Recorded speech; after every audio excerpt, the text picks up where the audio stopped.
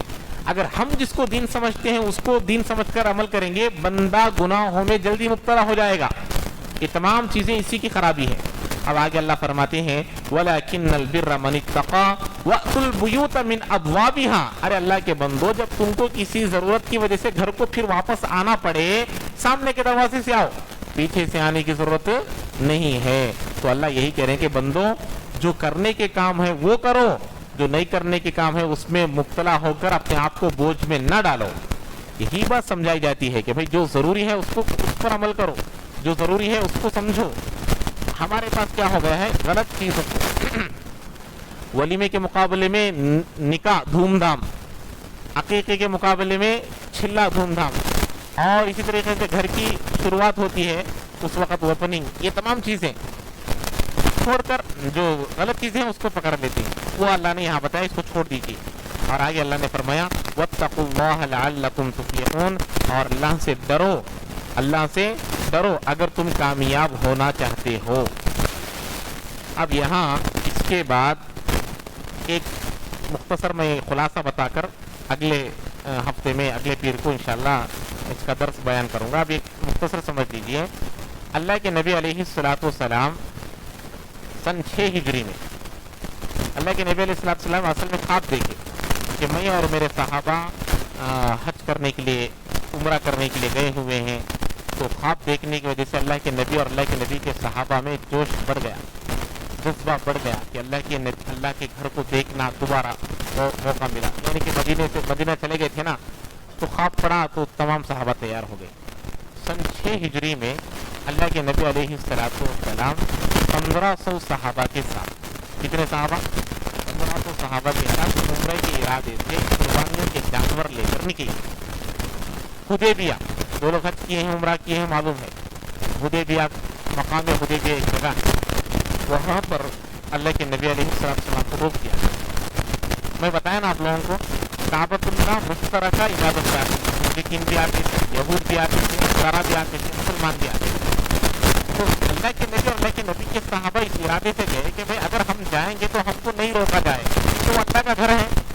لیکن جب ان لوگوں کو یہ بات معلوم ہوئی کہ صحابہ یہاں عمرہ کرنے کے ارادے سے جانوروں کو لے کر آ رہے ہیں, حدیبیہ پر روک دیا گیا کہ آپ عمرہ نہیں کر سکتے. وہاں پر بڑا معاہدہ ہوا, اس سال نہیں کر سکتے, اگلے سال آنا, آنے کے وقت میں ہتھیار نہیں لے کو آنا, آنے کے بعد 3 دن سے زیادہ نہیں رہنا, اور پھر تلوار لائیں گے.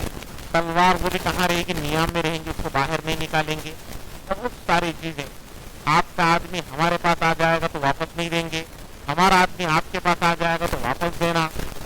ایسے پورے قوانین لکھے گئے.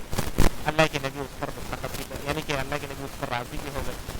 صحابہ میں سے بڑے بڑے صحابہ کو بڑا غم ہوا, تمام باتیں کیوں مان رہے ہیں, اللہ کے نبی تمام باتوں پر کیوں راضی ہو رہے ہیں. ایک صحابی بھی آ گئے فضائل اعمال میں, کہ زکریا صاحب عمر پر واقعہ لکھتے ہیں. جب وہ صحابی آئے تو اللہ کے نبی اس کو واپس کرنا پڑا.